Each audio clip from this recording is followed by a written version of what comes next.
Hey there. Welcome, ladies and gentlemen, to Unloose the Goose, episode 70. Today, we're going to be talking about decentralized technology. Decentralized technology, not just blockchain and cryptocurrency, although we'll spend a considerable amount of time talking about that, but all sorts of ways that you can decentralize your life in general. We'll talk about why centralization is a big problem, although it seems to be pretty obvious these days. And of course, we'd love to hear your comments and your questions. This is Unloose the Goose podcast, the Agorist Solutions podcast, the #1 Agorist Solutions podcast on the internet. We got a wonderful gaggle of geese joining us today. Let's just go around, starting with old Mr. Spirko, and introduce ourselves and let us know what you're drinking on today. Well, I am Jack Spirko, and I am drinking horrible, terrible Coors Light beer because I want a beer. I want a beer today, but I also have to keep my carbs low. So that's what was in the fridge left over from the last workshop. My brother-in-law drinks Michelob Ultra Light. You might give that one a try. It's pretty decent, too. It's as good as that. Setting the standard low. Then you're not disappointed. Who else we got on today? We going this way? Fair Trade Organic, Blonde Espresso, and Blue Dream. Blonde Espresso.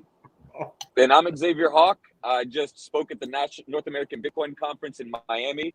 And I talked about decentralization and the hype and all of the FUD around the industry right now and how people say they're decentralized, but they're not. So this should be a really interesting chat. And I'm drinking some tea. Sweet. Yeah, we'll You're definitely mobile too, nice dude. little breakdown on what's going Yeah, on. I've just left Miami, so I'm headed home now. Excellent. My name's John Bush, sipping on some Brave Botanicals Kratom. You can get yourself some if you want to try it for free at freeounceofkratom.com, and some water as well. I'm actually pretty overwhelmed right now with life, with all this. We've got the Greater Reset coming up next week, the 26th through the 30th. Folks can sign up at thegreaterreset.org.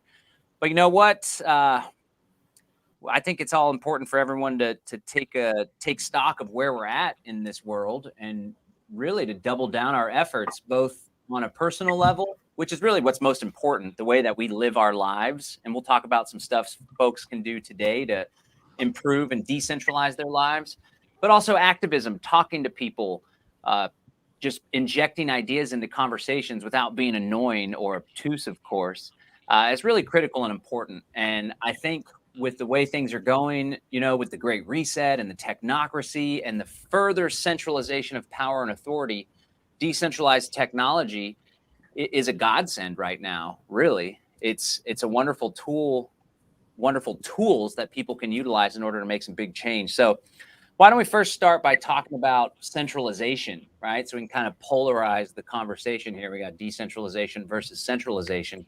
Centralization's been the standard and the status quo for actually decentralization is the original way that everyone lived their lives, with tribes and local food production systems, right? And local economies.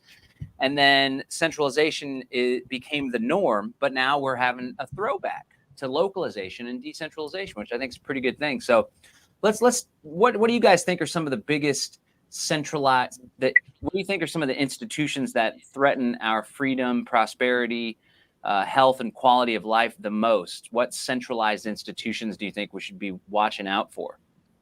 All of them. I mean, no, seriously, like if you think about the things that are most essential to humanity, I feel like we've all been sold a bill of goods that we need government and government oversight and all those things, and then they all get centralized. So if you think about the food system, it's centralized. If you think about the electrical system and energy system in general, food, electricity, gas, all of it, it's centralized. Even the grid distributes out, but it's centralized from a standpoint of control of power generation and distribution. Medicine is centralized. The internet, largely, other than the blockchain technology, is centralized. Even when we have the illusion of decentralization, because you have Twitter over here and Facebook over there, it's still centralized. I'm not really sure there's an essential need of humanity that's not centralized. And I thought what was really interesting, John, that you said like the default was decentralization. And I mean, even when electrical really started rolling out in this country, it was largely decentralized because we didn't have a grid everywhere. So, I mean, I remember one of Jeff Yago's books he wrote on prepping for electrical emergencies and all. He kind of pointed out that, back in the day, some of the first people to have electricity in our country were farmers. 2 reasons. One, we had more farmers than anything else, right? But the other thing was they needed power. They needed energy, and they ran off batteries and generators. And it's interesting that it seems to me that every major essential need of humanity has moved to centralization. And I think it makes perfect sense if you're them, because the thing you want to control is everything that people need. And then that way they become dependent on you. Yeah. Yep, that's literally how it works. I mean, all of the systems that run the vital systems, even oil, power, food, it's all gone into this. And it's because everything started organically, but then you need greater structure, stability to allow civilization to grow. And so every solution becomes the problem, right? Like, oh, we've got all of these grids everywhere. Nobody's using a standardization. Let's solve that problem, right? So that there can be more equity across the board, but then it becomes the problem. Just like, chlorine was the solution to everybody getting. There he goes. There he goes. Can't hear you. At least he has an excuse this time. He's on the road. We got to give him some. People don't want to let solutions grow. Is he frozen? No, there he is. All right. So, yeah, food is highly centralized. It seems like the more centralized, the more vulnerable for failure, right? It's like don't put all your eggs in one basket. And so we see this increase in centralization. The supply chain is highly centralized. And, when it comes to the internet, I guess it's the telecoms, right? The telecoms are the ones that are controlling. That's where the centralization is. That being said, however, there's a lot of fear. Like when I talk about crypto and blockchain technology, a lot of people assume there's some internet kill switch, which it could be argued that, the government has a lot of influence over all of the major telecom companies that you connect to the internet with. But it's not like there's one internet kill switch or there's one way to completely shut people's access to the internet altogether. And then I want to bring up one thing, too, that a lot of people fail to recognize in the whole conspiracy world. It's like a lot of people believe that the New World Order, quote unquote, or the cabal or shadow government or deep state's the big term nowadays, that they're omnipotent. They're all powerful. And there's other factors at play. Just because these elite, manipulators want to shut the internet off in a given area or worldwide doesn't mean that the companies that rely on folks' money in order to meet their shareholder demands are going to shut the internet off. Does that make sense? Y'all know what I'm saying on that one? Yes. However, in Kazakhstan, they totally shut everything down. Right. Yeah. But you've got a more centralization of it. So the government ultimately has power. And if they come into AT&T, let's say in the United States, and there's a big power outage or there's a problem, they'll come in and shut them down. And then they can try to sue them later. Right. They can try to sue the federal government later. But ultimately, when it comes down to flex time, they could if they really wanted to. This is something I actually talked about this today. I'll wait a little bit when we start getting into the myth about decentralization on the crypto space, because I got a lot to say on that. Cool. All right. Well, anybody got any other thoughts on the centralization of internet? On the kill switch thing, to a degree they do, because the average person's using straight up regular internet protocol, right? They're using the domain registration system, so. There's a lot of ways it really quickly adversely affect internet access in the United States. You start looking at things like Starlink, though, and then people learning how to use Tor and onion addresses and all. And I don't know that genie can ever go completely back in the bottle, but they certainly could very easily suppress internet communications, right? I don't think they could shut everything down like one kill switch, but I think they could make it to where the average person wouldn't be able to do jackally scrap if they wanted to pretty quickly. Right now, I don't know how long we're going to stay that way. Well, one cool thing about America compared to Kazakhstan, for example, is that it's a big freaking area. And there's a lot of competing factors. And then Kazakhstan, I imagine, has one strong, powerful central government. And we talked about this, I don't know what it was, a goose, or I've been mentioned this before. Back in my political activism, we thought that the 10th Amendment and American federalism was an absolute joke. And it's yeah, right. Nobody pays attention to that. But now with all this Right. COVID-19 stuff, we got a lot of states that are really pushing back. So Yeah. it's Yeah. possible some states would be like, no, we're not going to allow the whatever hubs are in our state to be shut down or whatever. That's a good thing about the states. It's big. It's a little more decentralized, right? Because of that federalist system. And maybe we're not as vulnerable as we are in Kazakhstan. But it's definitely something to be aware of. So mesh networks are one opportunity. Hawk, do you got some familiarity with mesh networks specifically for internet or like Wi-Fi connectivity? Yeah, actually, Helium, right? Helium is a blockchain mesh network. Essentially, it's using radio waves to propagate signal, and you can mine.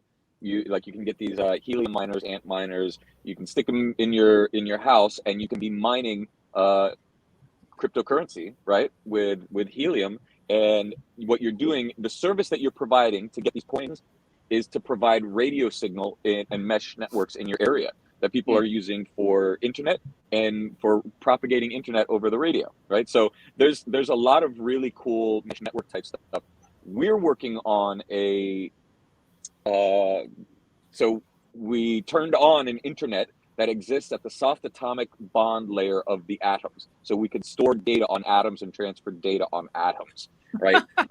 There's Wow. It's crazy, and there's no bottleneck for it, and nobody knows it exists yet. And when we're ready to, we could just turn it on, right? So this is stuff that's prototyped, but it's not publicly. The market doesn't know about these things yet. It's just like the guy from Signal saying, everybody has the opportunity to run a server, but how many people actually run a server, right? Yeah. So we're talking about mesh networks. Who's going to go put up a mesh network in their neighborhood, right? It's only specialized, interested nerds like us that would want to do that shit. And, not very many people do. They count on AWS and all these other people to run servers for them, when really the only way you have operational security or true decentralized resiliency is by running your own servers. I know, Jack, you do. Yeah, I mean, I run a Start9 server here out of the house that runs apps basically, but I think the kind of server you're talking is more like a web server hosting your site and all. And I do that, but see, even that, I'm dependent upon a provider, right? I use a provider called 100 terabytes. I have a server sitting in Salt Lake City. I'm sure that if they really want to shut me down, they could contact my provider and say, hey, y'all need to shut Jack Spirko down. Now, we mirror everything on an onion address. So the TSP lives on Tor. So you can't get rid of us. There's no way to get rid of us. But yet, I'm going to tell you 99% of all the traffic is coming through the conventional internet, Yeah. But at least we have the option, right? If somebody wants to access us completely privately, or if they interfere with us, we're still here. We're not gone. So Yeah, there are some Web3. Sorry, go ahead, John. I was going to say the name of the game right now, just like Jack's show talks about, is preparedness, right? Whether they shut the internet down or not, we ought to be setting up the infrastructure, whether it's your website mirrored on Tor or the interplanetary file sharing system. This guy, Mike Swatek, he'll be at the Greater Reset. He's a great dude. They're doing aircrete homes, dome homes too. He's all over doing some really cool projects. But the mesh networks, the helium, the idea is let's set this stuff up now while we have a good standard of living and access to resources, and we're not totally shut out of the system, so that if or when that does happen, we're able to just carry on communicating with one another and exposing people to these radical ideas. Well, here's a really simple thing that everybody can do. So they use what are called DNS servers and layers of protocol on top of the World Wide Web that you can type in a web address, right, and go to the website. If you go to the website, anybody like tsp.com or tsp.co, right? You have an address, but there's an underlying IP address that if the internet goes down, right, you can actually type in the IP address and still get to the website, so far as that website's hosted on a server that hasn't gone down. So it's like knowing the real address versus the conventional address. That's one thing that I went and did for all of the sites that I needed or thought that I would need in a grid down situation or without rule of law, is like you can find the IP addresses. And now with Web3, there are web extensions and web addresses that you can get that are completely decentralized that can't get taken down, right? Nice. So yeah, I think one thing too, another good maxim is like I always like to talk about like degrees. So here you have totally decentralized, completely private.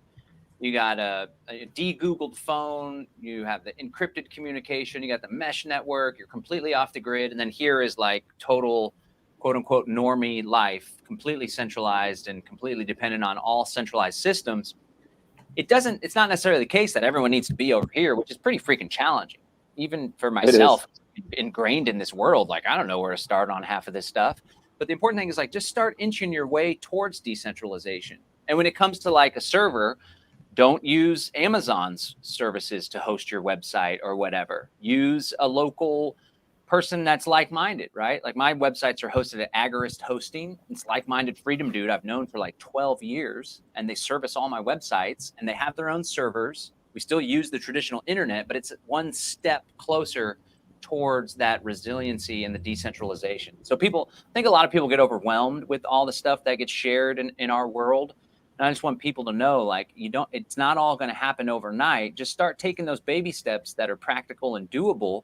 And before you know it, when you've embedded yourself in this lifestyle and these strategies and tactics for 3, 5, 10 years, you're living a completely different life and you're a lot more safe from manipulation.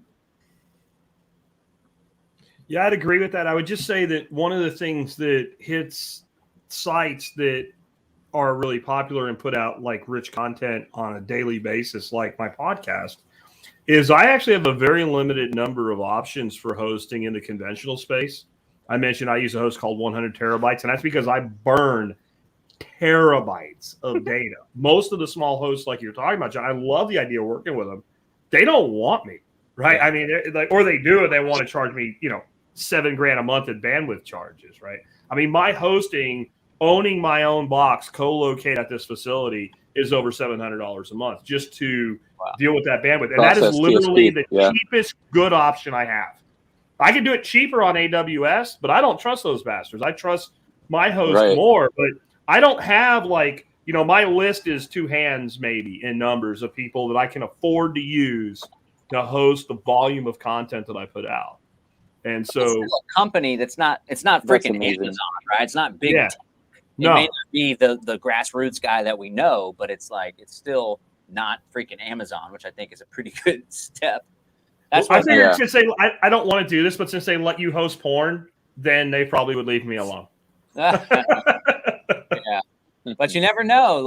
You never know. Controversial stuff. We could be enemies of the state one of these days. Yeah. Guys, we're not by now. I guess they got their hands full with all the freaking January 6th type folks and militia type folks and old Stuart Rhodes who just got indicted. God bless him. If you're busy bothering parents going to school board meetings, you don't really have a lot of time to mess with geese, right? Like those soccer moms are squirrely, man. You got to really dedicate a lot of resources to harassing soccer moms to get it done right. That's it seems like it'd be a headline on what's the B thing? Babylon B. Babylon B. No, it's legit. No time for militia as soccer moms dominate FBI resources. I think the cool thing about agarism is that, and I had this revelation recently, it's like the state is threatened by folks that try to overthrow them or go face them head on, right? We're just we just want to be left alone. We're just going to go do our thing over here. We're going to homeschool the kids. We're going to use crypto. We're going to we're going to do a garden bed. We're not protesting or marching on the Capitol and stuff. So it's less provocative. It's less of a threat, I think. In reality, it's the biggest threat to their power. But I guess they don't really recognize that just yet. They probably will, though, when our numbers swell. All right, so let's go ahead and talk about blockchain, right? I definitely want to spend time talking about other forms of decentralized technology because we've definitely beaten blockchain to death on this program. But, Jack, do you mind if I share my screen? I got something that I think is really insightful. No, go ahead. How do I let me pull it up? There you go. It should show up there now for you. Yeah, I can do that. Hold on. Add to stream. Cool. So I did this Build Wealth opt-out webinar recently. A lot of people attended. It was a great success. And I try to really simplify the explanations for stuff because a lot of folks in my audience, they're older. They're not very comfortable with computers or even smartphones, let alone freaking blockchain technology. So I wanted to give this analogy, right? So I was looking to expand my office space here in Bastrop, and I visited this old bank downtown. It's a bank that was founded in the 1800s, and it's been preserved, which was pretty cool because it's a historical site. So I didn't end up renting it because they insisted that all of this furniture get kept. For the podcast audience, it's a picture of an old bank, literally preserved in time for 100 years. It's really freaking cool. So I started looking around and found they had all of their books, all of their ledgers, right? And so to understand blockchain technology, really what it is a public ledger. And ledgers have been utilized all throughout history as a means of record keeping and popularly as a means of keeping financial information. Who has what money, who has what debits and what credits and when they send it and what their account balance is, right? And so this is an example. It's Chase National Bank. You can see the registers 1932 here at the top. You have your debits, you have your credits. There's a reconciliation down at the bottom. And so the big innovation of blockchain technology is unlike Chase National Bank or the Federal Reserve Bank or the United States Department of Treasury or Wells Fargo or your credit card company, you don't have to trust a bank in order to maintain the authenticity, the accuracy, the legitimacy of the ledger that shows who owns what, who sent what to whom, and how much their new balance is. And I don't know if folks remember, like HSBC was recently laundering money for the drug cartels. Wells Fargo was recently shaving money out of people's checking accounts, and it wasn't Wells Fargo like the board of directors decided this, but people that work for Wells Fargo were able to take people's money and move it to their own accounts and stuff. With cryptocurrency, unlike this centralized ledger, the accounting for who owns what Bitcoin, which is like the unit that gets traded on the Bitcoin network, the accounting is distributed on over 14,000 different ledgers that are stored on 14,000 plus computers in almost every single country in the entire world. So I just thought it's a great way, trust is the big issue that we're trying to solve here. And I think Satoshi Nakamoto, he, she, they, or them did a pretty good job of doing it. So I just wanted to illustrate that. I thought that was pretty cool when I saw that there. I was like, I got to take a picture of this. Hopefully I didn't, ruin someone's privacy from 1932. But that's what blockchain technology is. It's the storing of information, but instead of storing it on one party's server, a bank, credit card company, a government, central bank, where you have to trust them, the information is distributed and auditable on thousands or tens of thousands of computers. And then anytime I send Bitcoin to Jack, and Jack sends it to Hawk, that's updated on all of the different ledgers, all the distributed ledgers, all at the same time. And everyone agrees that this is all accurate, and there's a consensus that this is accurate information.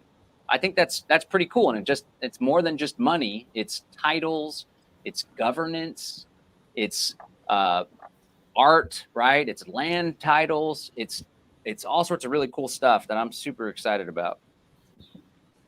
I think it's awesome, but I think kind of what X hit on earlier, though, is a lot of the stuff that we think of, because it's on blockchain, we think of as decentralized, ain't, right? Like most of the crypto projects out there, right? If 5 people can get together and say, we're going to change the monetary policy, or we're going to change the number of nodes, or we're going to change the rate of inflation, or we're going to change anything, is the thing decentralized just because a lot of people run nodes on it, right? It may actually be very secure.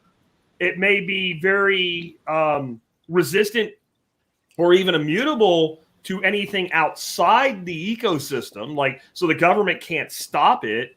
But if Mr. Hodgkins, while he's busy shoving burgers in his face, can make a decision that Cardano is just going to be different, I don't see that as decentralized. Where Bitcoin, which you were talking about, John, is decentralized. It is 100% decentralized. If 50 people get together, I don't care what 50 people they are, and decide we're changing Bitcoin, go ahead. Good Point luck. of information. Point of Yeah. information. So we have what's Point called of in Bitcoin information. blockchain. Yeah, 51% attacks. So all of the nodes that, and this is where it's unreasonable to think that it could happen, but it's still possible. John mentioned that 100 and something thousand nodes are running around the world. A lot of that are miners, right? They're actually validating nodes as well as mining cryptocurrency. If the majority of them are owned by China, which they are, and those people decided they were going to fork Bitcoin, right, and create Bitcoin Cash or something else, they could, but it takes a lot of cooperation to do that. So it's more resilient than a bank.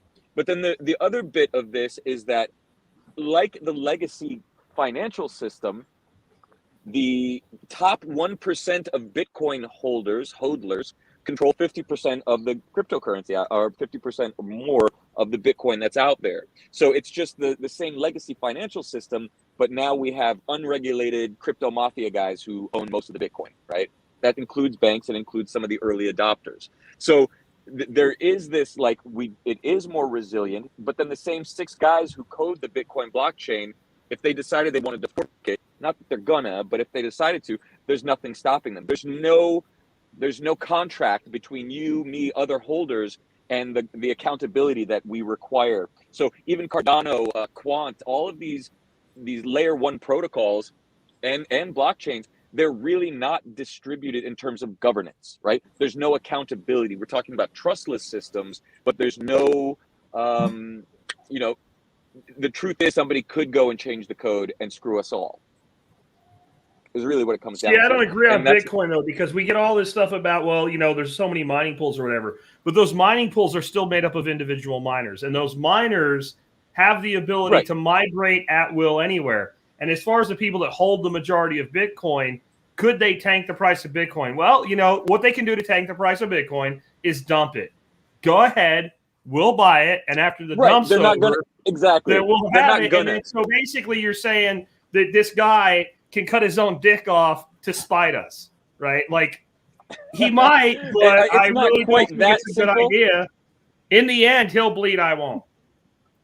Right. But for a fact, That's that strategy was underway in 2016 when all the banks were trying to buy as much Bitcoin as they could. And then they found out really quickly that they weren't going to be able to get enough to do exactly what we were talking about. But I know for a fact that was a strategy. So there have been attempts, but it's like the rock monster. You can't get rid of it. And it's proven a model that will work. So decentralization does create resiliency. And that, for us agorists, super important. But for investors that are coming into the space, everybody's so desperate to make so much money now because they need to get free of the system. I mean, John, this is like the whole premise of what you're talking about, is like get wealthy and exit and build, right? We all are trying to get out of this system by trying to win at this system. And that's the fucking fallacy, is like we have to redefine the system at the structural level.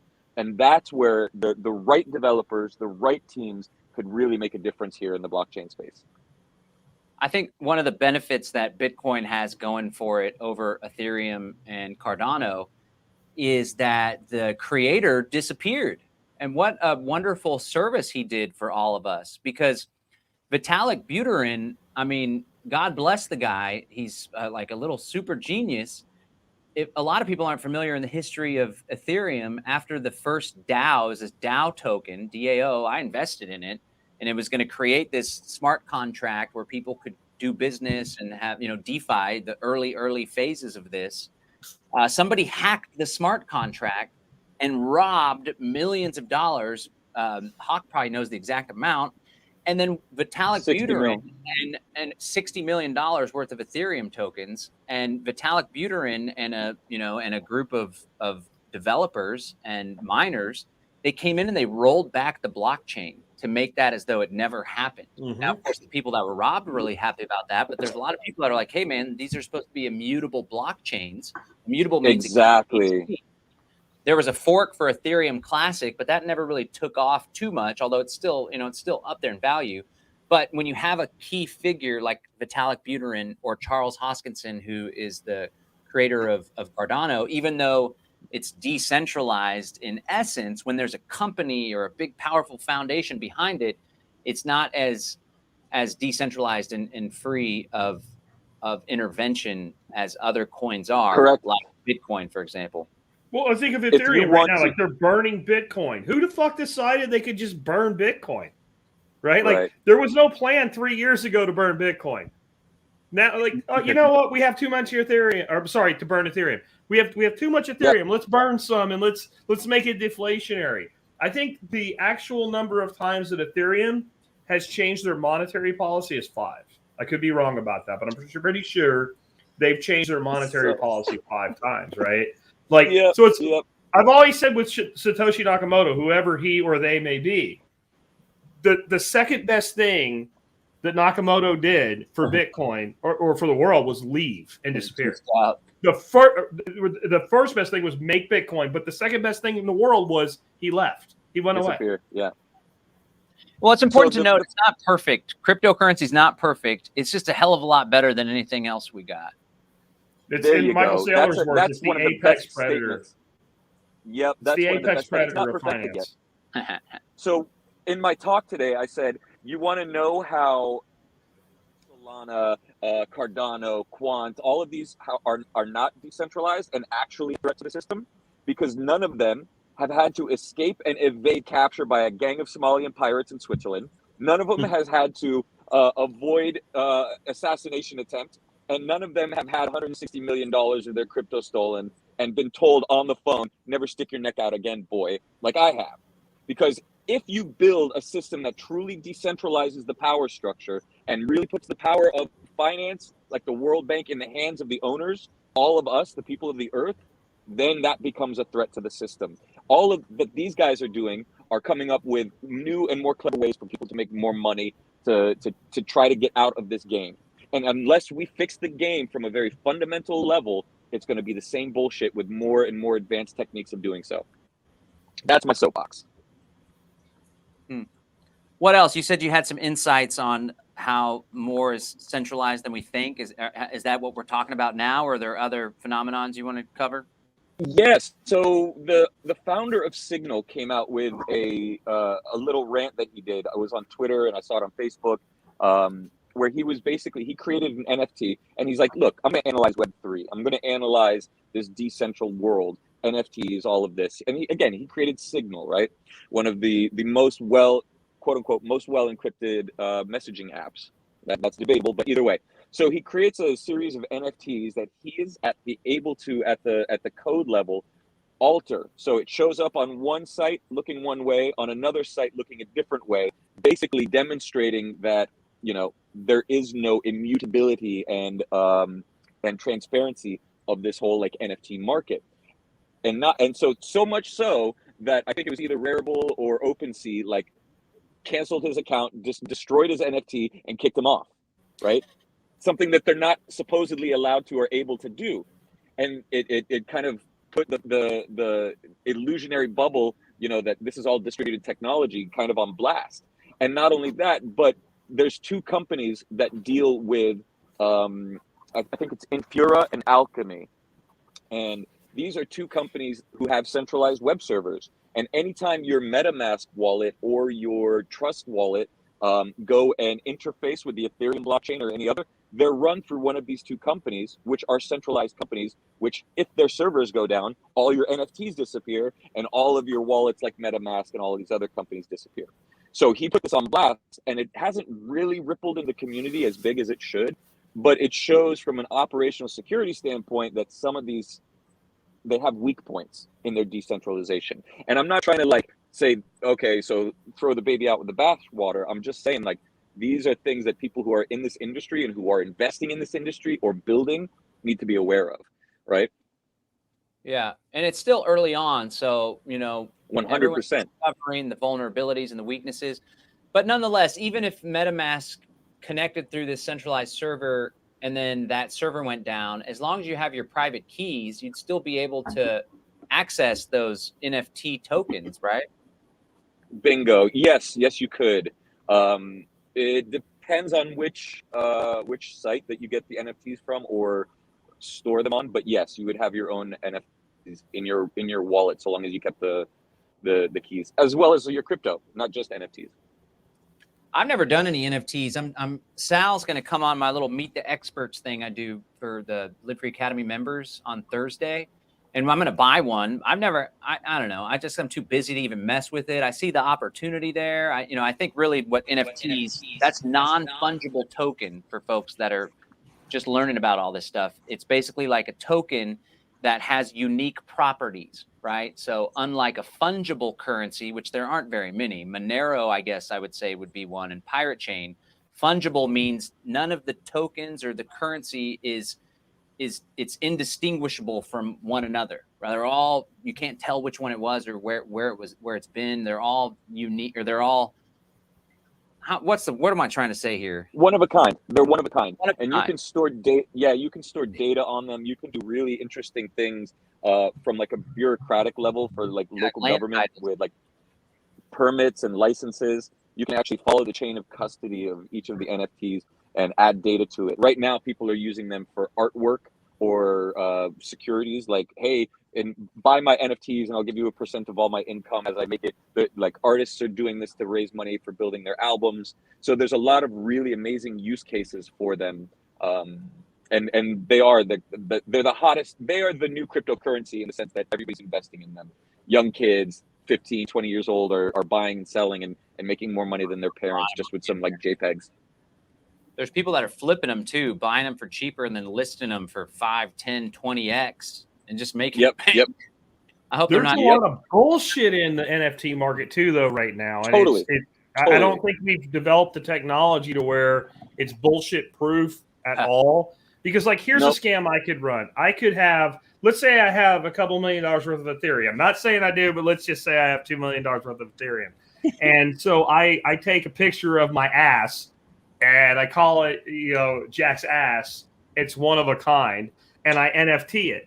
And then I sell it to myself for $2 million worth of Ethereum. I'm out the fees, right? But I've just officially shown that my NFT of a picture of my hairy butt sold for $2 million on the NFT marketplace, right? And then I'm like, exactly. You know what? I really need some money, guys. This is a $2 million NFT, and I need money now. So I'll sell it for, $200K. Right. And shit that is happening. And it's also being 100%. Used to collateralize like rollouts of other cryptos. Like I love the technology as a thing, but to me, and I don't even understand some other simpler shit. Like what prevents me from NFTing, this friggin' cartridge adapter right here on 4 different blockchains? What prevents that? I don't know that anything does. Correct. We need regulation. That is correct. We don't need regulation, but we need fail-safes. We need fail-safes. Well, yeah.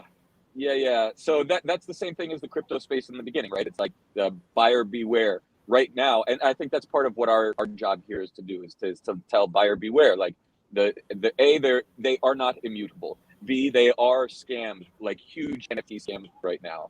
And you touched on one of them. It's like it's like for tax evasion, people are using them for tax evasion, and now money laundering themselves, buying their own NFTs from themselves, and then going and making more money on it. And like that's also brilliant, right? Could I do this? I NFT this cartridge adapter, and I sell it to myself for $5 million, and then I sell it back to myself for $3 million.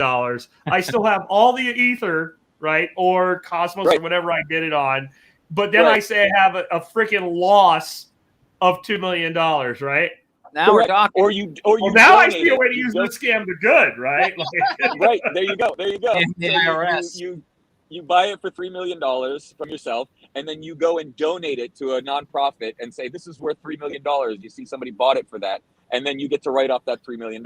That's what happened in the crypto. That's what art is for. What? The fucking art industry. Who's channeling their Dr. Evil right now and going $1 billion? Wow. Yeah.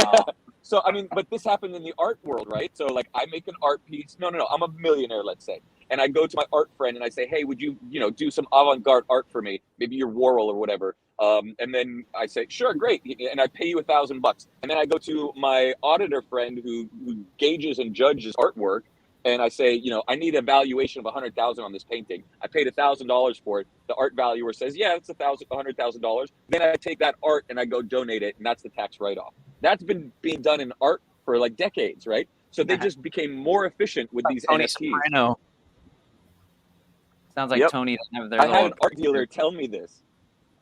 Nice.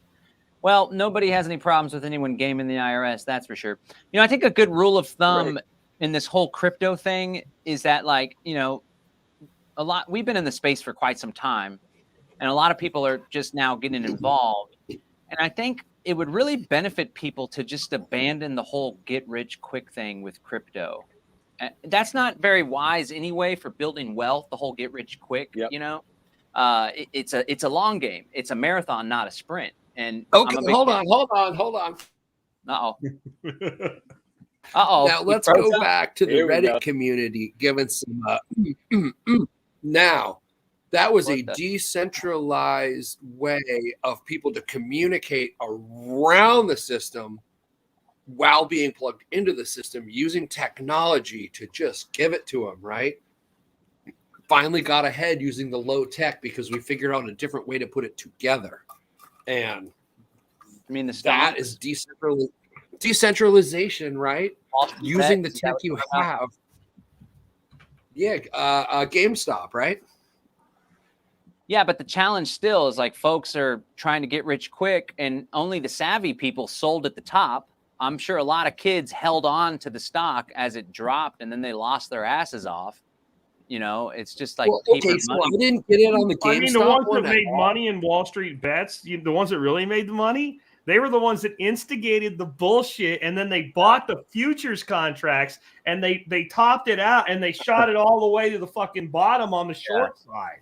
Yeah. That's who made the money in that. There are people that made tens, 20s of millions of dollars on that. And that's what they did. They traded futures by manipulating the plebes, basically, into pumping the stock and then dumping the stock. Yep. All right. Well, let's keep hitting on some of these. Somebody asked about DeFi. So let's talk about decentralized finance. So, on Ethereum was the first blockchain. Essentially, you had Bitcoin blockchain, all these nodes, this distributed public ledger.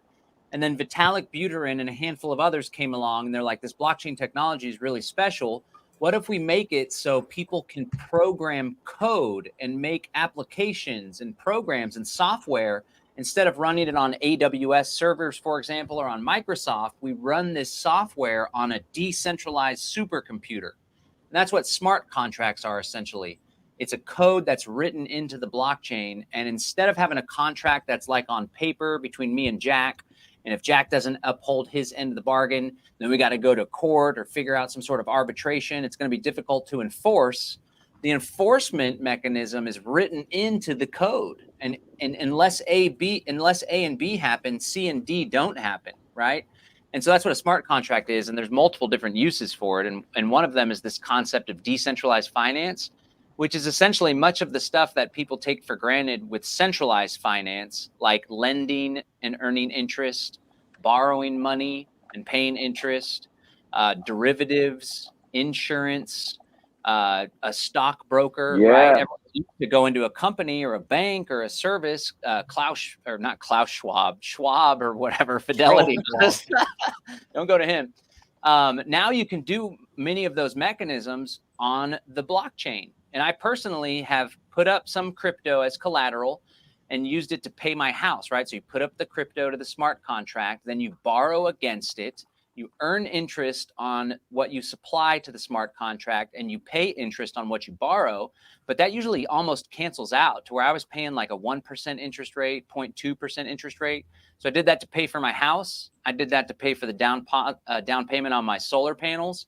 I did that to pay for the down payment on my Tesla Model 3. And I paid it back. I was a good steward because there's no schedule for most of these. You just pay it back on your own time. And then once you pay it back, you do that with your crypto back. On which platform? On which platform? On Ethereum, or did you do it on Nexo? Like there's a lot of great opportunities. I did it on Ethereum using Compound. These are called dApps, decentralized applications. And I got to tell you, the fees. So if I were to just send 0.5 Ether to Hawk, I'd probably pay like $20 to $30 in gas fees. But It's the insane. fees to do decentralized finance and smart contract shenanigans, sometimes it's like $100, $130. So you really got to just be patient and time it, or make bigger things. Like I was borrowing 5,000, 6,000 at a time. So the $100 fee is less substantial than if you were doing 500 and paying 100, which is like 20%. But it really Right. represents a lot of opportunity, especially for folks that have a good stash of crypto. Because let's say you have a good stash of crypto and then you have a baby and you want to add a new bedroom to the house. And this is going to cost $150,000, where you got $300,000 worth of crypto, or 400,000. If you were to cash that out and you bought it when it was like worth 30,000, now it's worth 300,000, you have to pay some serious capital gains, right? And a lot of people talk about agarism and stuff, but in reality, it's pretty hard to move a lot of crypto without having to go That through amount, you're not doing it because you're converting it to fiat, right? So then you're gonna leave a trail that you're gonna have to account for, or they're gonna get you. Maybe not today. They'll probably wait 3 years to get you so they can slap interest and penalties on it. And now they own you for the rest of your life, or you're going to Club Fed. Yeah. So with DeFi, instead of just selling it and using it, and then you got to pay capital gains, you can borrow against it. And because you're lending yourself money, it's not a taxable event. It's super freaking groovy. So there's that benefit. And then it's like you can store your money and wealth in a finite cryptocurrency that is most likely going to go up. It's deflationary rather than inflationary. And so you can store wealth there, and you can still gain access to that capital in order to live your life or in order to do projects. And my aspiration is to stack so much crypto that I can use this DeFi thing to buy freaking properties and tiny homes. I got a little ways to go, but there's no reason why we can't pool our big crypto resources together. Go to some of these folks that were crypto millionaires when Bitcoin was $100. That always blows my mind. Like, there's folks that are like Roger Ver, for example. That guy's old school. He was a crypto millionaire way early on, and now it's like 43,000. Who freaking knows how loaded that guy? He's super generous with his stuff, by the way. He sponsored our Greater Reset. He sponsors a lot of our stuff. Really great guy, total anarchist. But yeah, that's one of the mechanisms of DeFi. And then you have these decentralized exchanges where you don't have to do KYC, and it's just people providing liquidity to a particular pair. And there's a lot of opportunity for this. It seems like it kind of got covered up by the popularity of NFTs, right? Everyone's talking about DeFi a few months ago, and everyone's talking about NFTs and stuff, but really freaking which is cool. actually to our benefit. Why? Because the masses are all going to go blow up the NFT stuff while we're here changing the world with DeFi? Exactly. So what you just talked about, I think, is one of the most powerful tools that the whole ecosystem has managed to come up with, is the ability to earn greater amount of interest on your stake assets, right? That I was saying that there's this app and company called Nexo where it does automated lending, right? So you can stake your coins, but you can also, like you probably did, take a loan out. Now, they're, I think, a more centralized version of what you're talking about. But there are pools where you can get like huge returns by enabling trading pairs, right? Doing liquidity pools. And basically what you're doing is you're keeping your money there, or your different cryptos, and letting it accrue in value while it's being used to provide loans to other people as collateral without risking the actual asset. So those are margin loans, basically, right? Those are margin loans, basically. That's not like borrowing money to pay for an upgrade in your house or whatever. Those higher returns are from, I'm loaning John money. I don't know it's John. I'm putting it into this pool, but basically I'm loaning money so John can trade on margin. Now he's fully collateralized, so I'm not going to lose. If he blows up, I get my money back. But the reason those interest rates are high is because they're used for short-term trading. Yeah, a lot of people like margin on a typical stock trade is like 7.5%, but you can borrow money for your house at like 2%, right? Yeah, so so it's it's way leveraged up in crypto. Like some of the stuff is, pools are paying 20% or more. Can I pull this up, Jack? I want to show some of these rates just so people see, like, I'll add it for you. another cool new phenomenon in crypto, well, it's not that new, but now everyone's talking about it, is what's called a stable coin. So that's a cryptocurrency that's pegged to the price, to the value of the dollar, for example. There's also wrapped Bitcoin, which is pegged to the value of Bitcoin. And so this is a website, DeFirate.com, and these are the lending rates. Now, Compound and Aave, these right here, I believe, are all DeFi, meaning it's decentralized finance. BlockFi and Nexo, like Hawk was talking about, and Celsius, this is a company that's providing these services. But as you can see, you can take, so let's say you got 20,000 bucks sitting in the bank earning 0.02% or whatever. Or if it's a money market, maybe you're lucky earning 0.2%, which is never going to really make much of a difference. You take it, you purchase one of these stable coins pegged to the US dollar, you mitigate the risk of all of the crazy price, right? And the volatility. And so you come over here and you lend it to Nexo and you get 8% Like that's at least outpacing what they say is inflation. I bet inflation is more than 8%, but still. Or you could keep it in the DeFi world where you don't have to trust Nexo. I should say these companies are pretty damn trustworthy, but you never know. And you get 2.85%, which is still pretty phenomenal, right? So this is lending these crypto assets. You can even lend your Bitcoin to these CeFi ones for 4.5 to 6.2%. And it's kind of like making it look really silly to use traditional banking stuff. So this is if you're lending, meaning you're supplying your money, and then other people that are utilizing the smart contract or the CeFi service are then going to borrow the money. And then if you wanted to borrow, if you got some crypto, some of these places don't even make you put crypto up as collateral. The CeFi don't. The DeFi definitely do, so they can keep their thing, working with integrity. But these are the borrow rates here.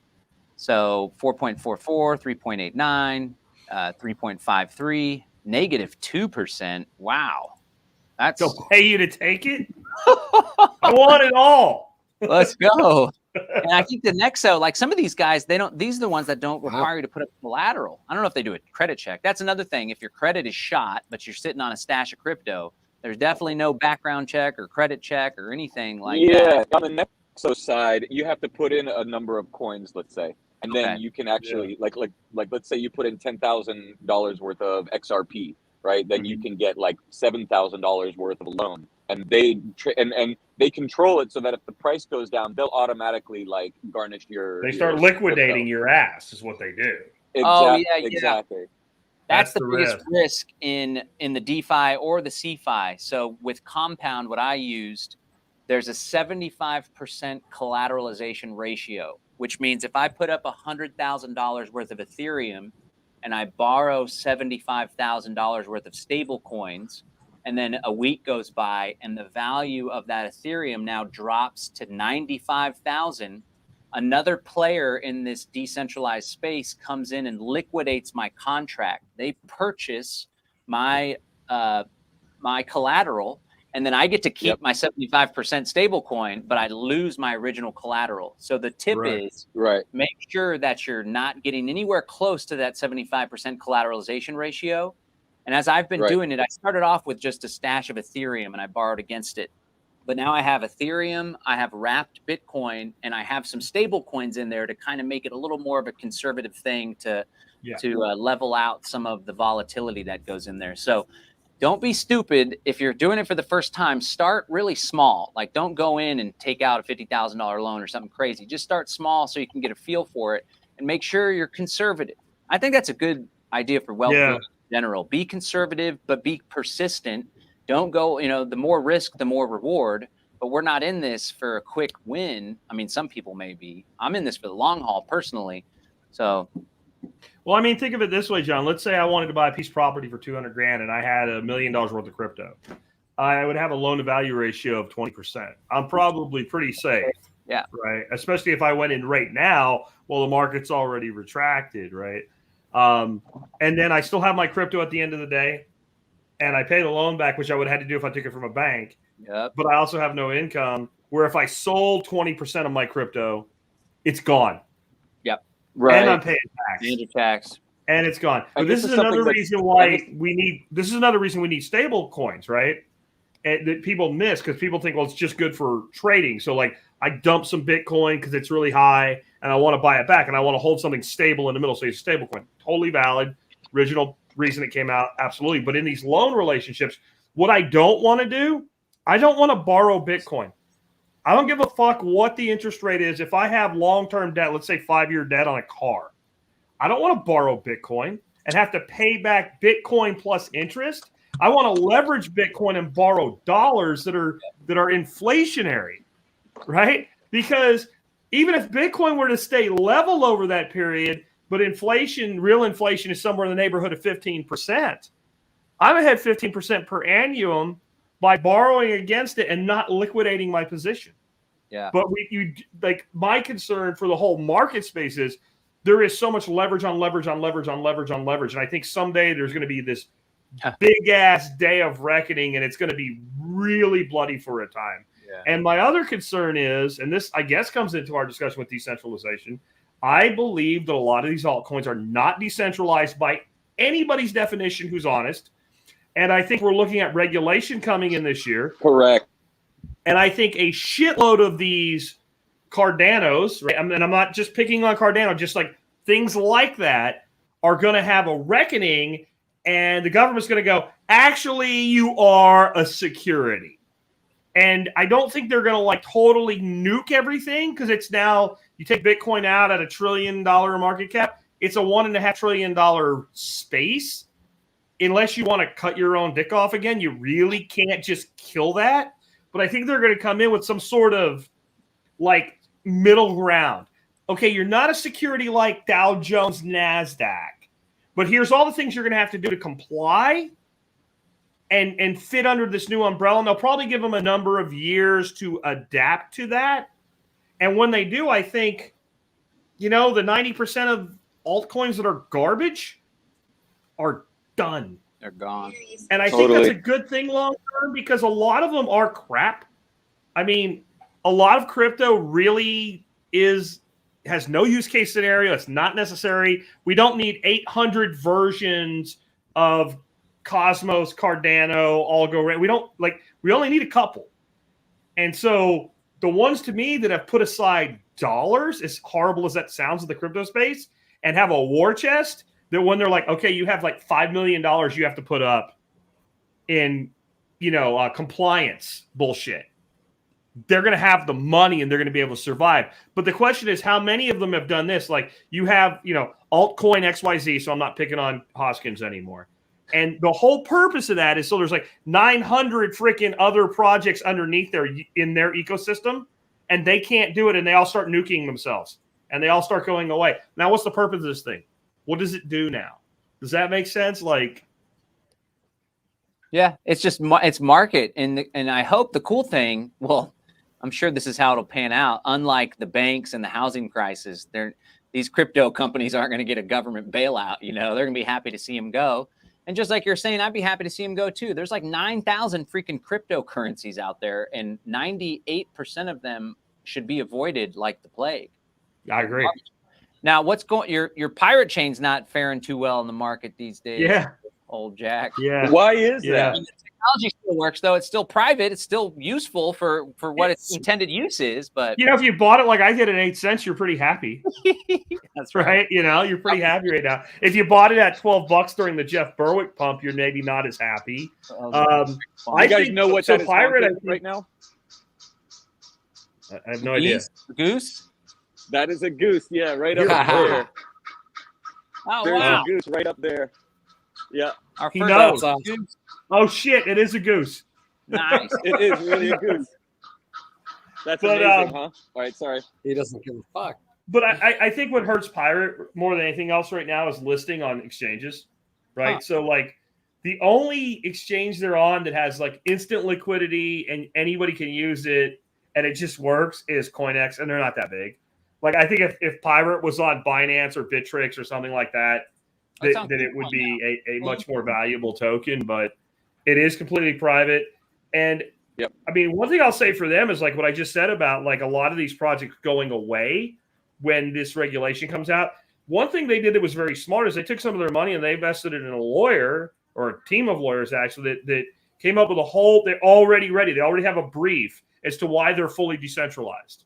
as to why, there was no pre-mine, there's no allocation. It was a fair launch. It basically is a Bitcoin clone in a way.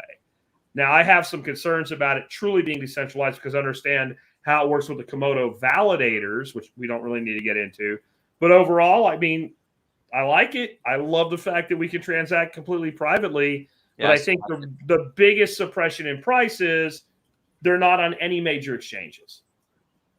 Jack, they're on KuCoin now, KuCoin, which isn't major, but it's better. Medium. It's a mid-level exchange. Yeah. That's a good one too. Those are folks that like are wanting KuCoin. to do privacy. They don't do KYC and stuff. You can't go from dollars to get your crypto, but if you put some Bitcoin or Bitcoin Cash in there, you'll be able to get Pirate Chain privately.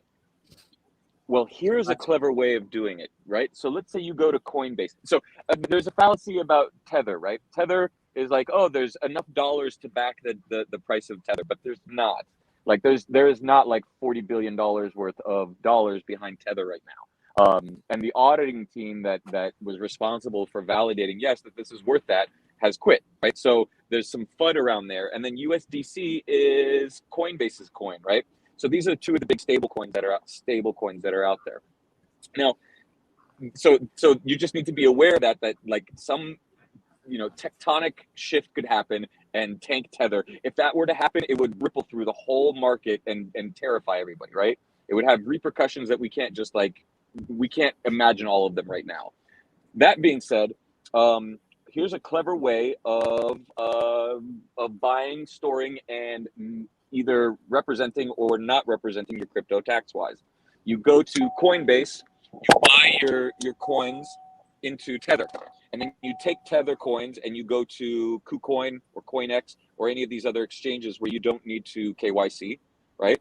And then you trade your Tether for whatever those coins are, and then you put those coins in a cold storage wallet. And when you need to cash out, you go from your cold storage wallet back to the exchange, back into Tether, out of Coinbase. Because then you're not showing any gains or losses, right? Okay. But it's Tether the whole time? Sorry, I missed part of that. I was messing with something over here. No, you get your Tether and then you go from Tether to whatever coin you really want. Like whenever you're going from fiat into crypto or from crypto into fiat, do it through Tether, because then there's no fluctuation in price. There you go. Yeah, and that's one of the big benefits of the old stable coins. Somebody earlier in the comments was asking, how do you find payback terms on these loans? And the beauty, this was something that puzzled me, but I finally figured it out. Like a lot of the DeFi platforms, there are no payback terms. You just don't get your collateral back until you pay the loan back. You make up the terms on your own, which has potential for individuals to do irresponsible actions. So like I said, make sure you have the discipline. If you take out a mortgage or a car loan, then you better make your payments on time or you're going to get penalized or you're going to default on the loan. That doesn't exist with the DeFi stuff. So you just got to make sure that you're being a responsible steward of your cryptocurrency and your collateral. Now, some of the CeFi, of course, they will likely have terms, but just something to consider. There's not a lot of risk for these DeFi contracts because you put up the collateral and it's over collateralized. So you have more collateral than you take out on loans. So it's really pretty cool. Another thing that I thought was pretty cool, like with the Ethereum blockchain, the blockchain gets updated every 10 seconds. And so these interest rates are recalculated every 10 seconds based on market mechanisms, how much is in demand, what coin is in demand here, what coin is in demand, what people are borrowing. If a bunch of people want to borrow a particular coin, but there's not a lot that's lended, then the interest rate for lending goes up, and it recalculates every 10 seconds, and it's totally market algorithms, which I think is pretty freaking cool. It's not the Fed that's just arbitrarily dictating interest rates and all that stuff. It's reality. Right, cool. Let's hit a couple more crypto things, and let's move on from crypto. Hawk, do you want to talk about DAOs, what a decentralized autonomous organization is, and why it's a pretty big deal? Sure. So this goes into governance and is essentially the whole the real reason for a company like Firon. So in a DAO, Firon.com, in a DAO, there is no central governing authority. Code enables all of us to make decisions together and come to consensus. Ostensibly, that's the purpose of it. And you could do such things with a DAO as have like a taxi service owned by itself. Like you can automate a corporation using a DAO. There's another a real great use case for it is like the Miami DAO, who've asked me to run their DAO and to host it on Firon, and that is to distribute donations that are given to the people of Miami, and everybody gets to vote on who and how and why it gets spent on where.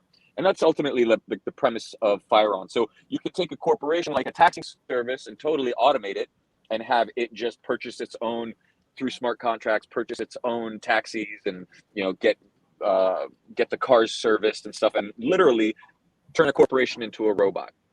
And that's one way of using a DAO, and another way is to enable all of us to make decisions together through consensus modeling and voting. And that's really what DAOs are valuable for, and they're sort of like a hot button term like Web 3.0 and NFTs and metaverse right now, and people don't fully grasp what they're capable of doing, right? And so it really comes down to distributed governance, and for us to be able to truly decentralize ownership of a thing like a corporation. Yeah, and there's Wyoming, they're very cryptocurrency friendly. They recently passed legislation that recognizes DAOs as a legal entity. So there's actually a city, I think they're calling it City DAO, where they're coming in and people are purchasing plots of land with Ethereum, and they're getting these DAO tokens. And I guess the implication is that the city, instead of being governed by a city council, is going to be governed by the people that are stakeholders and landowners in the geographic area. It's pretty freaking cool.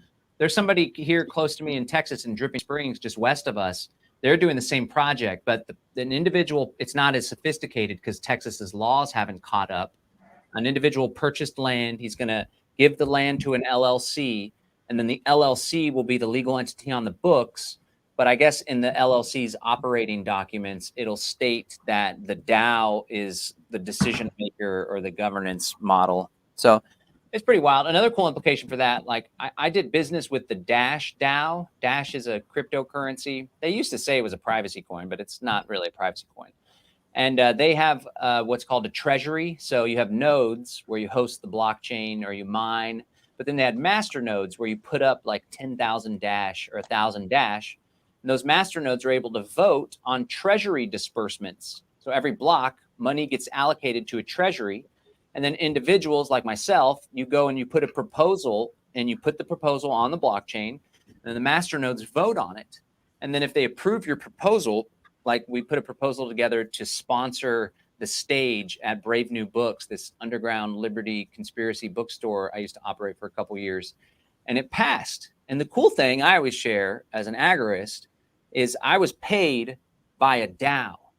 There's no law requiring a DAO to fill out a 1099 or anything on anyone. So, I mean, there may be in the future, right? Especially as Wyoming and places start to legitimize this, which has its pros and cons.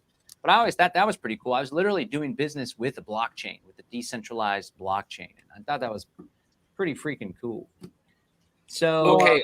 On the veins just real quick on that, like an application for a DAO would be this. I can't think of the guy's name now, but the guy that created Shapeshift, whoever the hell I can't remember his name. Voorhees. Yeah, Voorhees, right? So inside the infrastructure bill, basically everything is going to be KYC in the future. Like they're KYC in every exchange. You're going to have to stay in business. And he's like, yeah, we don't want to do that. So they're dissolving the corporation that is Shapeshift into a DAO. And is it legal or whatever to say we're not going to do it because we're a DAO?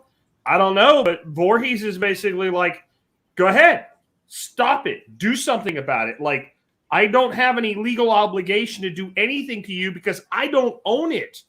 It's not mine. I have a token that says I get a say, but it's not mine. And they're actually moving all the employees that are willing to stay on board, which is like from the interview I listened to him with Peter McCormack, was like one of their employees said, no, I'm out.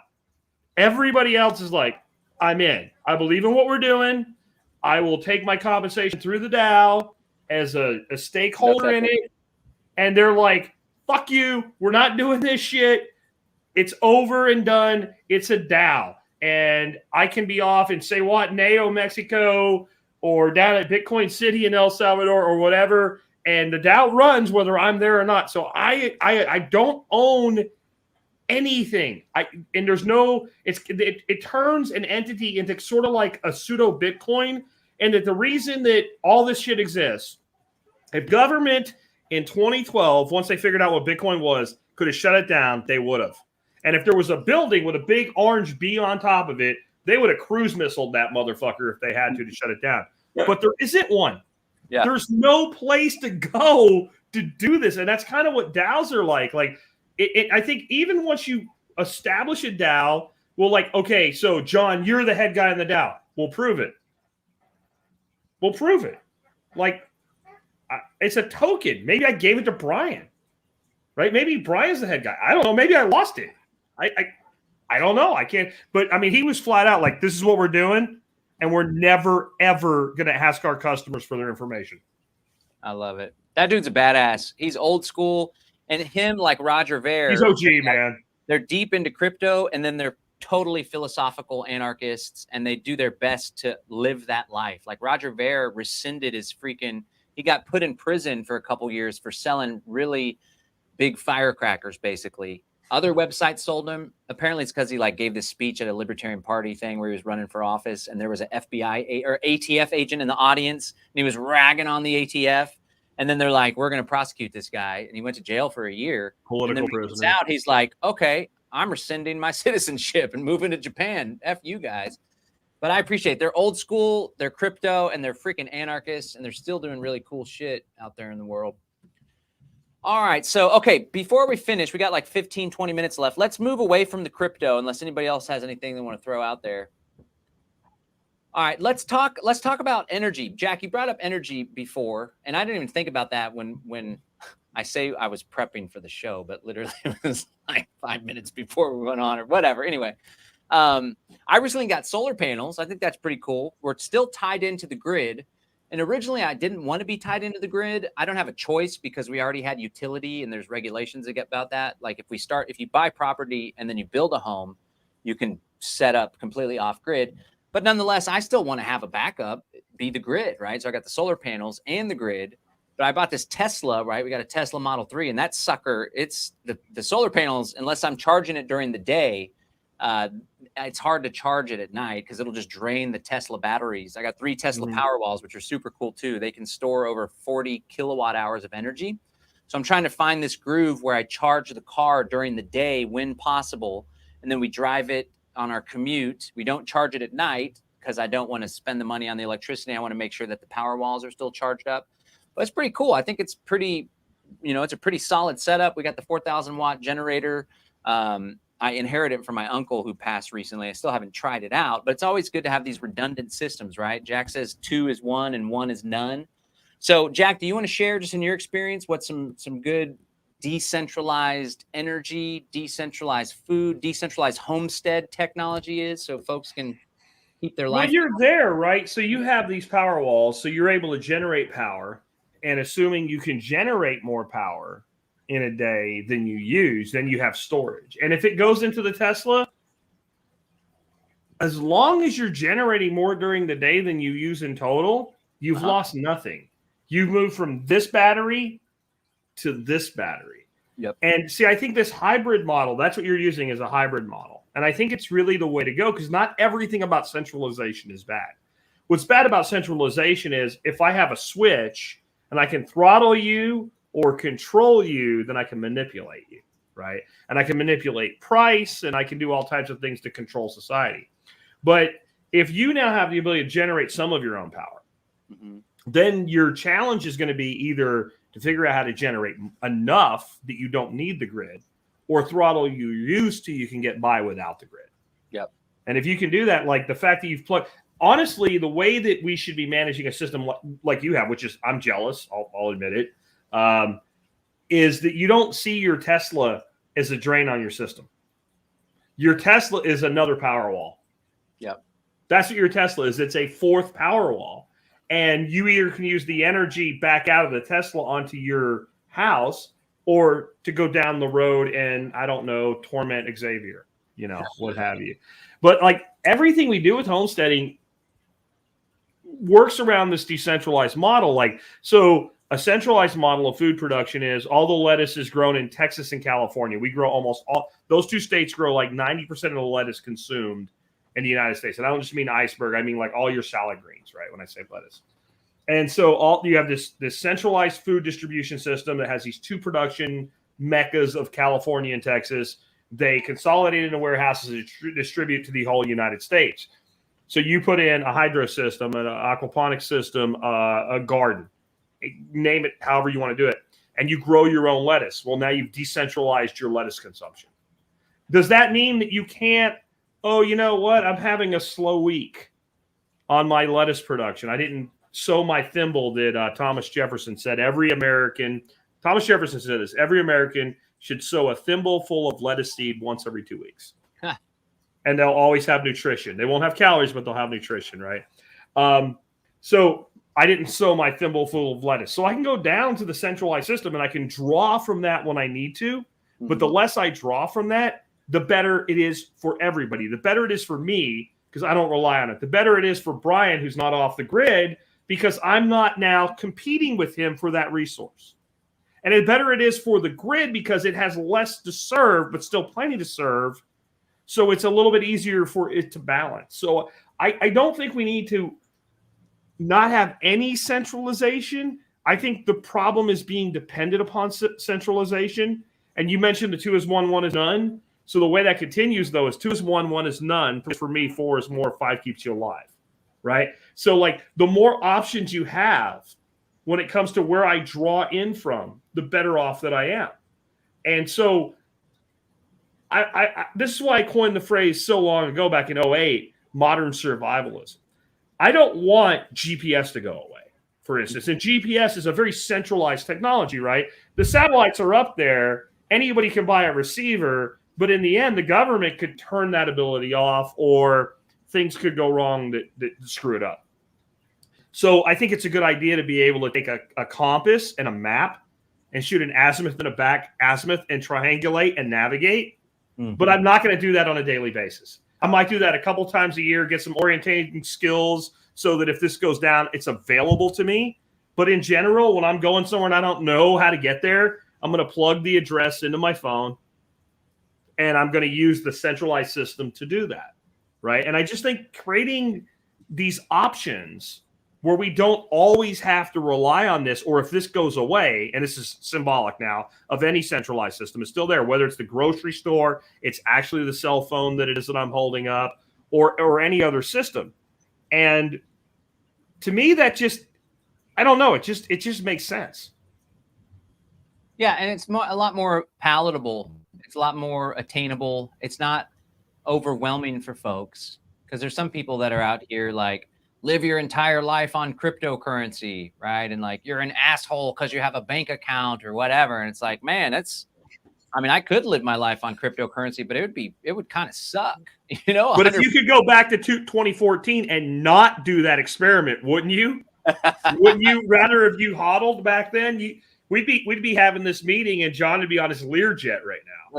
Yeah. So would I, by the way, I'm not picking on you. So if I had kept every Bitcoin that I had right now, I'd be like sitting in my Lear. John would be sitting in his Lear. Yeah. X and Brian would still be sitting right where they are. We'd be like laughing and we'd be on our way to Jackistan. No, dude, I'd have $160 million. I'd be like rolling. Yeah. Because you can go back and see the addresses and stuff. Yeah, I don't want to do that. It hurts. Yeah. It hurts right here. I saw the transaction where I sent 99 Ethereum to an Ethereum address without the 0x. And so if you leave off the 0x, it goes to some address. You go look on the blockchain. You're like, holy shit, where'd that transaction go? It goes to an address that's 00000. And there's a bunch more transactions on that address too. A bunch of fools like myself that made that mistake. I realized Elon Musk probably owns all of our freaking Bitcoin and Ether now. Ha! I'm an Elon fan. I like Elon. He gets me. I didn't say anything bad. I'm just saying, like, He thinks big. I get shit all the They time. pump for on the like Doge.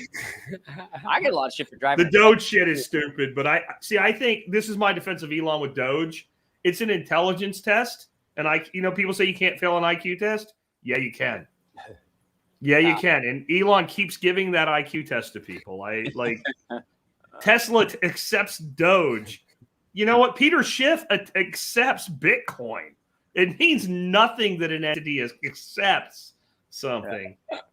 And by the way, for those that saw the thumbnail for today's episode, that is in fact Peter Schiff's face photoshopped onto Goldmember.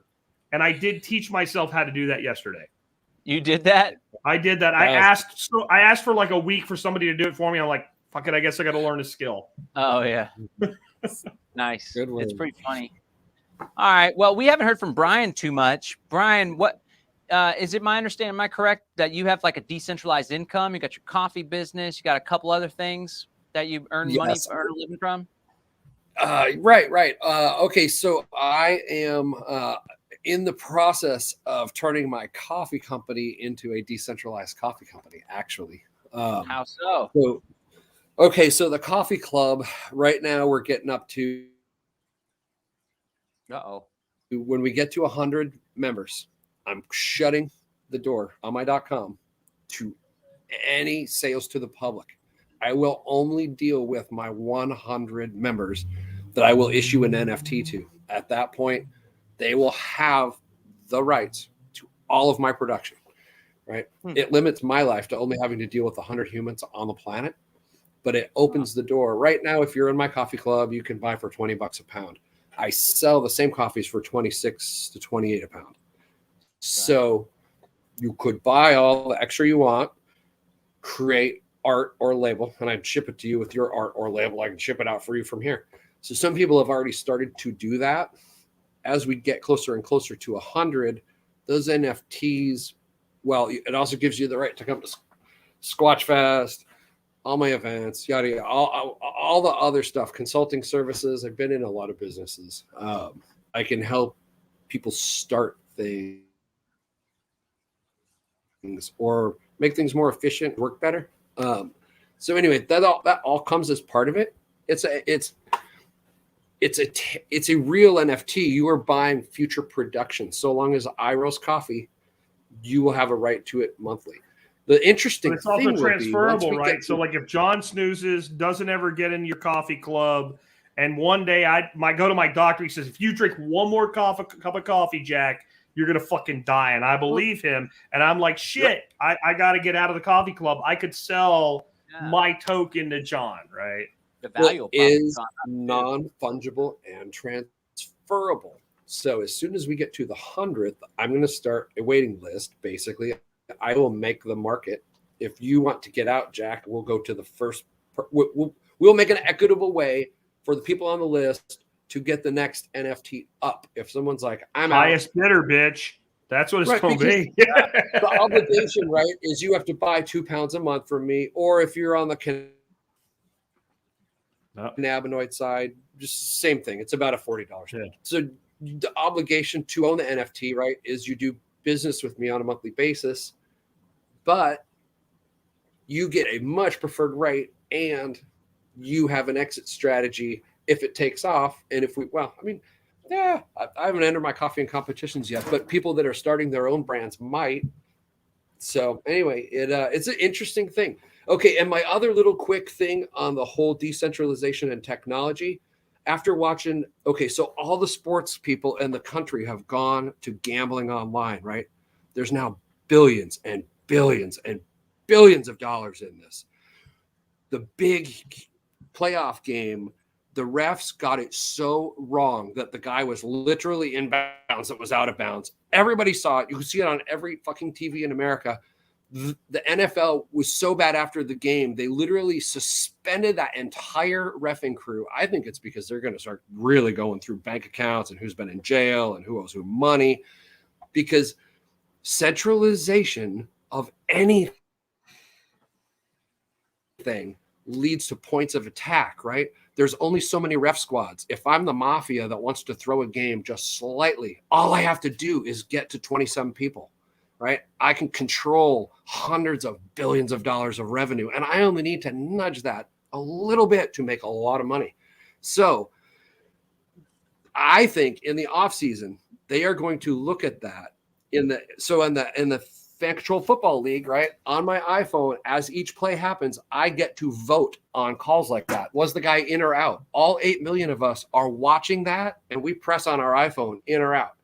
You can't get to 8 million of us. You can get to 27 people. You can't get to 8 million. So, wow.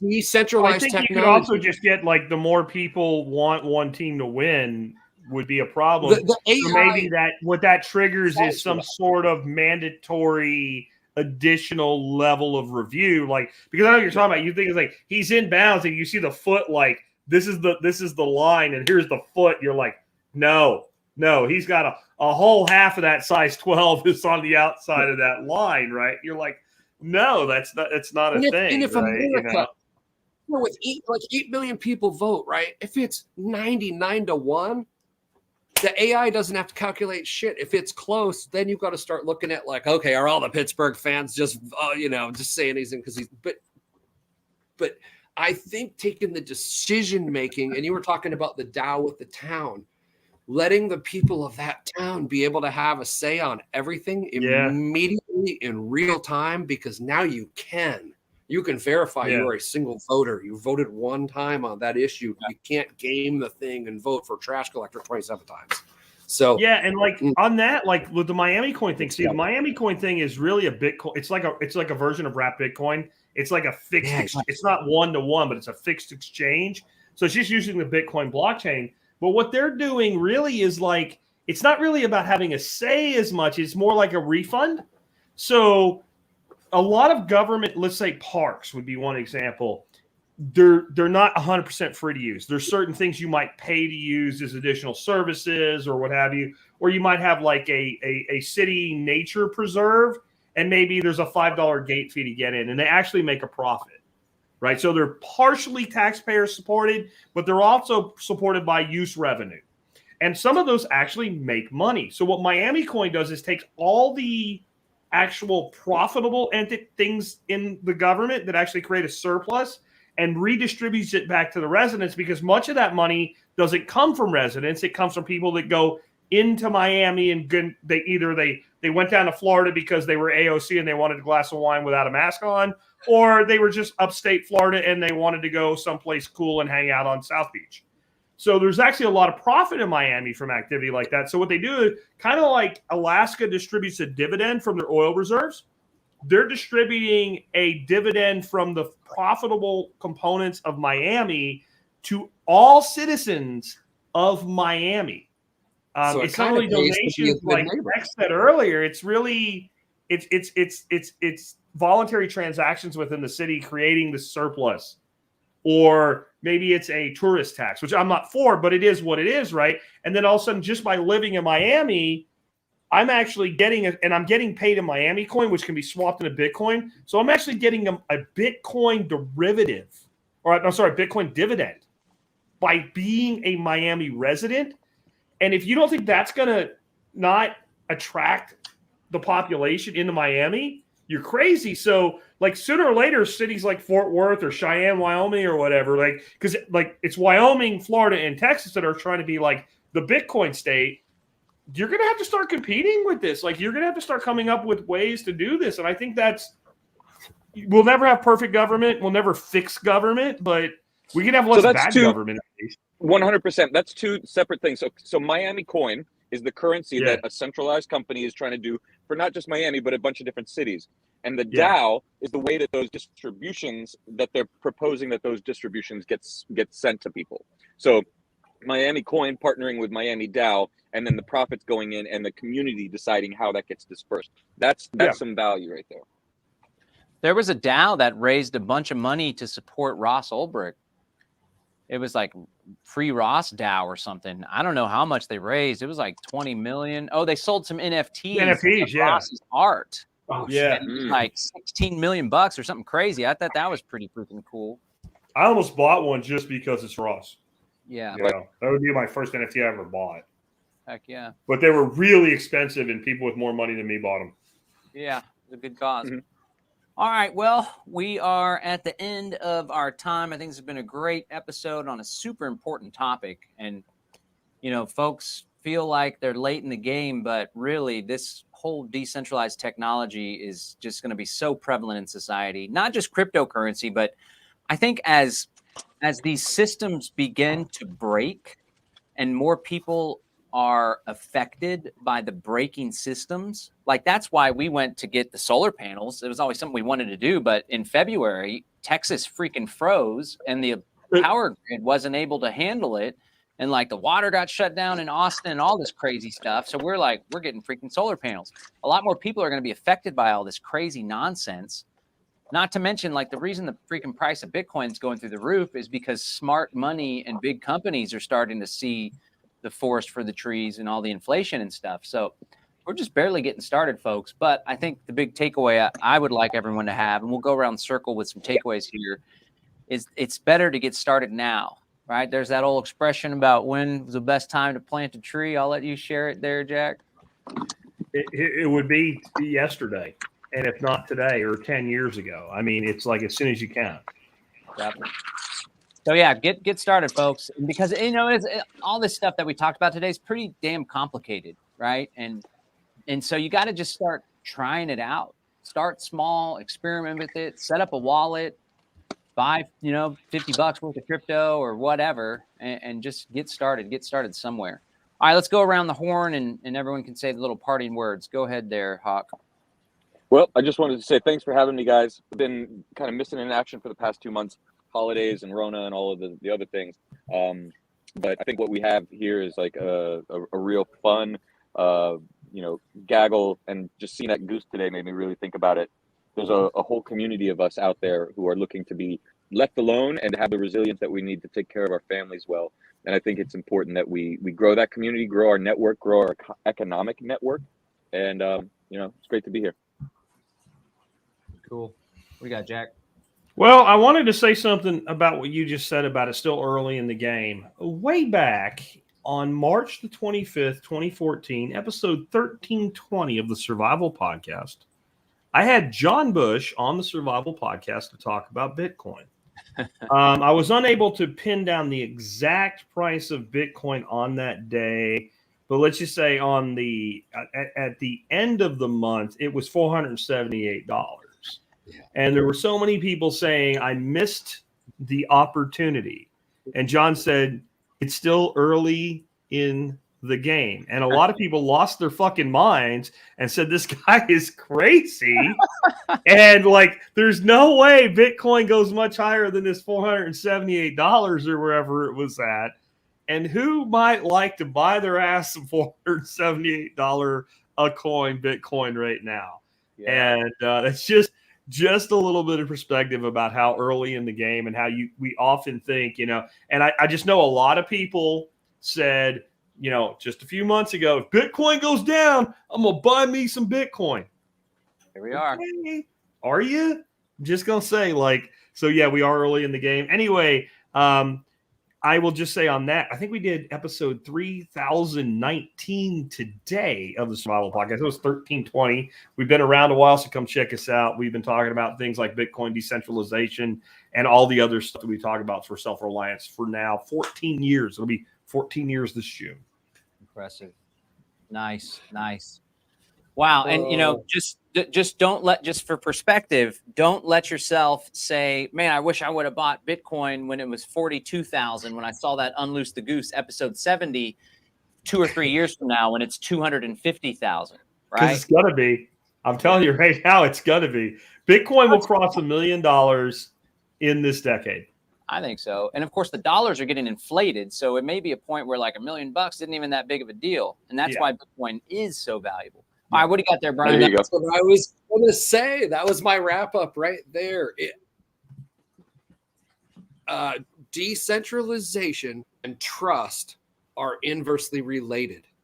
If a thing requires trust in it, it is going to go down. The gig's up. The media's done. The politics are done. The science is now done. They've all shown their hands to be lying whores. Decentralization is the natural rebuilding from the ground up. It's the way that will happen. So if you are going to position yourself in the next 10 years, how to get in with it, things that are using decentralization to grow, be attracted to that. All right. Food Forest Farms for all things me at Scrambling. See ya. Love you guys. All right. Good man. Okay, great. This was great. Before we go, I want to invite everyone to participate in the Greater Reset. It's absolutely free. It's our pushback to the World Economic Forum's Great Reset. Decentralization is one of our big ethos. In fact, there's a whole day dedicated to decentralization and privacy technology. Again, that's taking place January 26th through the 30th. You can host an activation hub in your area and invite people to watch. There may already be an activation hub in your area. That's where folks are doing workshops and hosting a screening. And then if you want to come down to Central Texas, we have 2 hubs that are real close to the actual venue. And there's still room to join in Morelia, Mexico, if you want to go head down south of the border. Mexico, vatos locos way. All right, folks, that's a wrap. We're out. Until next time. Honk, honk, honk. Honk.